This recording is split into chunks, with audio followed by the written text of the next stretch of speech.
Naquela tarde, Rosa Parks, ela tinha saído do trabalho. A intenção dela era chegar logo em casa, para tanto, ela caminhou até ali onde ficava ponto de ônibus. E, para a surpresa dela, o ônibus não demorou. Passou uns 2, 3 minutos, lá vinha o ônibus chegando. Aí ela teve a próxima surpresa dela, que foi a seguinte, que quando ela entrou no ônibus, ele estava praticamente vazio. E ela, então, resolveu sentar ali em um banco, no meio do ônibus, para poder fazer a viagem dela.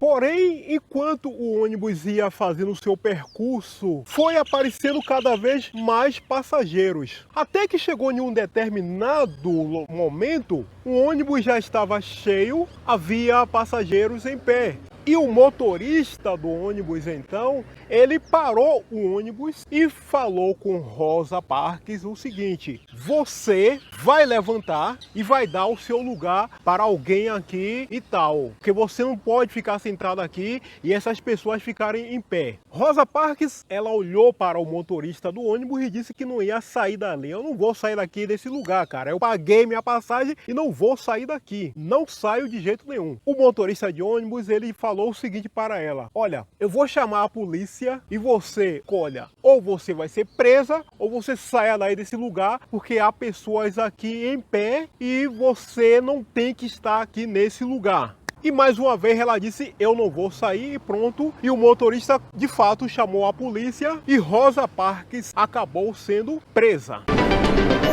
Esse fato lamentável aconteceu lá nos Estados Unidos há quase 60 e poucos anos atrás. Há quase 60 e poucos anos atrás, lá nos Estados Unidos, principalmente os estados que compõem a chamada região sul dos Estados Unidos. Eu vou até colocar aqui uma imagem para você entender o que é que eu quero dizer com os estados do sul de lá, que são Alabama, Tennessee, Geórgia, Carolina do Sul, Kentucky. Tá aqui no mapa, você pode ver. Nesses estados daí, há 60 anos atrás, havia leis federais extremamente rigorosas e que essas leis, elas dividiam o país entre brancos e negros. Rosa Parks, que eu citei aqui no início do nosso vídeo, ela era uma jovem negra e até dentro do ônibus havia uma divisão. O negócio lá era realmente muito cruel para os negros. Os negros não podiam sentar em qualquer lugar dentro do ônibus, eles tinham que sentar lá no fundo. Como ela sentou ali na parte do meio, quando aquele ônibus lotou e havia brancos, evidente, o motorista ficou realmente indignado. Não, você vai sair daí, cara, saia! E ela disse: não saio. Foi por isso que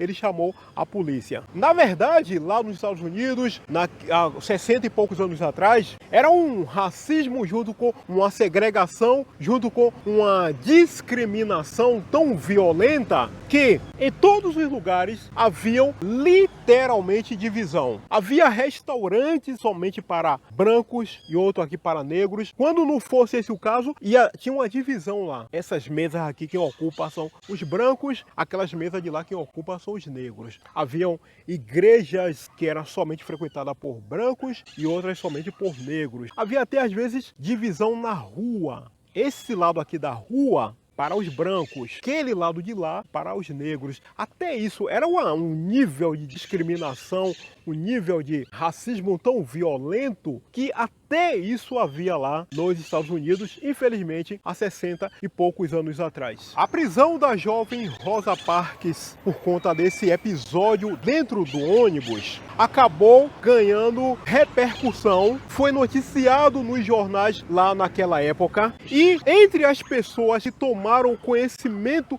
daquela situação absurda, daquela situação altamente escrota, racista, discriminatória, havia um homem chamado Martin Luther King, que vai ser o personagem aqui do nosso vídeo de hoje. Martin Luther King, quando ele tomou conhecimento do que havia acontecido naquele dia, naquele ônibus com aquela moça, ele decidiu que era preciso fazer alguma coisa. Martin Luther King, com certeza você já deve ter deduzido, ele era negro. Ele era de uma família altamente religiosa.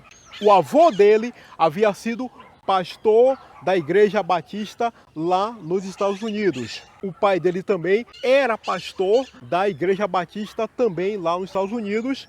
E ele mesmo, Martin Luther King, ele estava se capacitando, ele era estudante de teologia e o objetivo dele era se formar para no futuro assumir um cargo, uma posição como pastor também da Igreja Batista, tal qual já havia acontecido com o avô dele e também com o pai dele.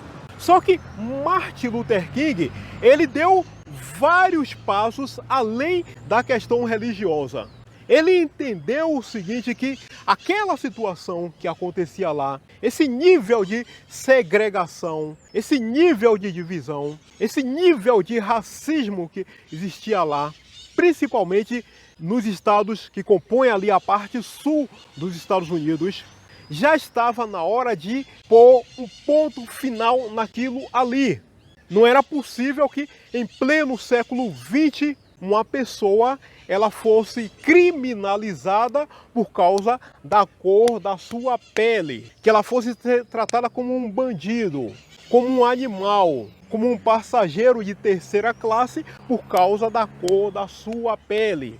E Martin Luther King, ele tinha essa convicção, essa certeza, porque havia o seguinte detalhe. Martin Luther King, ele era pai, ele tinha 3 filhos e ele sabia que se ele não fizesse alguma coisa, no futuro, quem ia sofrer uma prisão porque estava dentro do ônibus, sentado em um lugar que teoricamente não era para estar, ia ser um dos filhos dele. Então ele sabia que ele precisava fazer alguma coisa, porque a coisa poderia escalonar para um algo a mais. De repente, poderia acontecer no futuro de que o filho dele não é nem questão de, olha, você não pode sentar aqui. Poderia ser o seguinte, você não vai entrar aqui. Você quer ir para casa, você quer ir para trabalhar, você quer ir para a escola, você vai a pé. A coisa poderia escalonar para esse nível. Então ele entendeu que já estava muito, na verdade já tinha passado o momento de você fazer alguma coisa. Diferente do que acontece aqui no nosso país, por exemplo, onde às vezes as pessoas aceitam com passividade que qualquer vagabundo, qualquer canalha, empresário, politiqueiro, juizeco, não sei quem, Rede Globo, esses caras todos por aí, vagabundos, fiquem dando ordem, fiquem dizendo para mim e para você o que é que nós temos que fazer. E existem pessoas aqui no nosso país que acham até engraçado, acham bonito. Não, eu tenho que obedecer à Rede Globo. Eu tenho que obedecer o STF. Eu tenho que obedecer lá a puta que pariu porque o cara é poderoso. O cara é grandalhão, manda quem pode e obedece quem tem juízo.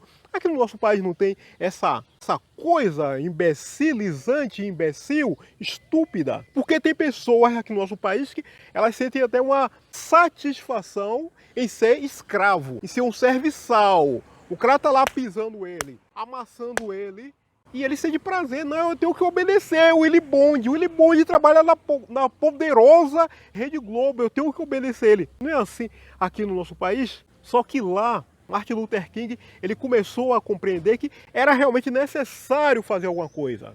O espírito norte-americano que eu tanto gosto é nesse sentido. Lá, o cara pode ser juiz, empresário, a puta que pariu, politiqueiro, pode ser o que for. Ele vai sofrer um contragolpe. Não, meu irmão, para aí, porra. Acabou essa porra aqui, cara. Não tem negócio mais de... É porque eu sou branco, eu sou rico. Acabou essa porra, cara. Vai se fuder lá no inferno. No dia que eles precisam mandar alguém e se fuder, eles mandam. É diferente daqui do Brasil, onde as pessoas são muito passivas, muito ovelhinha, fica com medo de politiqueiro e outros por aí. Eles mandam o cara ir se fuder. E ele, Martin Luther King, ele compreendeu tudo isso e ele passou a trabalhar ativamente para que aquela situação ela pudesse aos poucos ir mudando. Assim, Martin Luther King, ele abraçou aquela causa, a causa de lutar para que os negros, enfim, toda a sociedade negra daquele país, na verdade todos, mas principalmente os negros eram os que mais sofriam, deixassem de ser vistos como pessoas de terceira classe, como animais, e passassem a ser vistos como cidadãos com direitos. Por exemplo, aquela moça que eu citei no início do nosso vídeo aqui, ela pagou a passagem de ônibus dela, então ela poderia e deveria sentar onde ela bem quisesse, ela pagou, ela não entrou de graça, não foi uma caridade que fizeram para ela, ela pagou, então ela senta onde ela quiser. O cara foi ali no restaurante, ele pagou para almoçar ou para jantar, ele vai sentar onde ele quiser. Ele pagou para que essa rua aqui fosse consertada, ficasse na moral e tudo. Ele vai andar onde ele quiser. Então, ele passou a ter essa percepção. E como ele era uma pessoa formada, e como ele tinha uma capacidade de oratória muito grande, muito eloquente, e alcançava realmente as pessoas, ele usou tudo isso, a vida dele toda, para fazer com que os negros tivessem seus direitos devidamente reconhecidos. A questão aqui não era o sujeito, olha fulano, eu queria que você me amasse, que você gostasse de mim, que você fosse simpático comigo, ai, eu queria que você ficasse me acariciando. Não era isso o caso. Carinho, amor, gostar e não sei o que lá, não interessa. A questão que ele estava trabalhando era o reconhecimento como cidadão. O cara paga, o cara trabalha, e de fato era esse o caso lá. Estou trabalhando, estou pagando, eu tenho meus direitos e quero que meus direitos sejam devidamente reconhecidos e respeitados. Se quiser gostar de mim, goste, se não quiser, não goste. Se quiser ter carinho, enfim, o que quer que seja por mim, tenha. Se não quiser ter, não tenha. Eu quero que me respeite. Eu quero que o mesmo dinheiro que você tem, no caso um branco, você tem no seu bolso e paga isso e aquilo, eu também tenho aqui no meu bolso, eu pago, então eu quero também receber um tratamento por igual e não ser tratado igual a um animal. Em agosto de 1963 foi o ponto alto da caminhada em favor da liberdade e dos direitos dos negros, liderados por Martin Luther King lá nos Estados Unidos. Porque nessa ocasião, durante um evento onde se calcula que haviam mais de 200 mil pessoas reunidas em Washington, a capital dos Estados Unidos, ele fez um poderoso discurso em favor dos negros, enfim, dos direitos dos negros. E ele usou aquela frase pela qual ele se tornou conhecida. A frase onde ele diz, I have a dream. Ou seja, eu tenho um sonho. Então ele foi fazendo aquele discurso, ele foi falando, e em diversos momentos ele repetia a mesma frase. I have a dream. Eu tenho um sonho. Eu sonho, por exemplo, ele disse no discurso, o dia em que um homem, ele não vai ser julgado por causa da cor da sua pele, mas sim por causa do seu caráter. Eu sonho um dia em que homens de todas as raças, negros, brancos, judeus e outros, vão estar como irmãos, trabalhando em prol de um mundo melhor. Foi o ponto alto da carreira daquele homem, Martin Luther King. I have a dream. Eu tenho um sonho. O que Martin Luther King estava fazendo naquela ocasião acabou se alastrando pelo país, se incendiando pelo país. Foi como se fossem sementes. Todos os negros, os mais velhos, os mais jovens, crianças, mulheres, homens, todos os negros agora se sentindo impactados, se sentindo representados por aquele homem, pela maneira como ele estava conduzindo aquela situação, sem apelar para a violência, sem apelar para a depredação, para a morte, para atentados terroristas, coisas que é muito comum acontecer quando um líder, entre aspas, da esquerda, ele resolve assumir alguma questão, porque Martin Luther King, ele nunca quis ser político. Ele foi, de fato, aquilo que ele se propôs a ser, um cristão mesmo, trabalhou e fez tudo, mas sem apelar para a violência, para a degradação, para nada disso, mas trabalhou forte, trabalhou pesado, serviu de inspiração para todos aqueles outros. E aí, em diversas partes dos Estados Unidos, estava acontecendo diversos movimentos de diversos negros, diversas organizações de apoio aos negros, no sentido de que nós vamos mudar esse quadro, nós não vamos mais ser tratados como animais, como pessoas de terceira classe, nós vamos mudar tudo isso. E ele, Martin Luther King, ele era a grande fonte inspiradora em prol desse movimento, em prol desse sonho. I have a dream, eu tenho um sonho. Ele foi grande inspiração para esse sonho.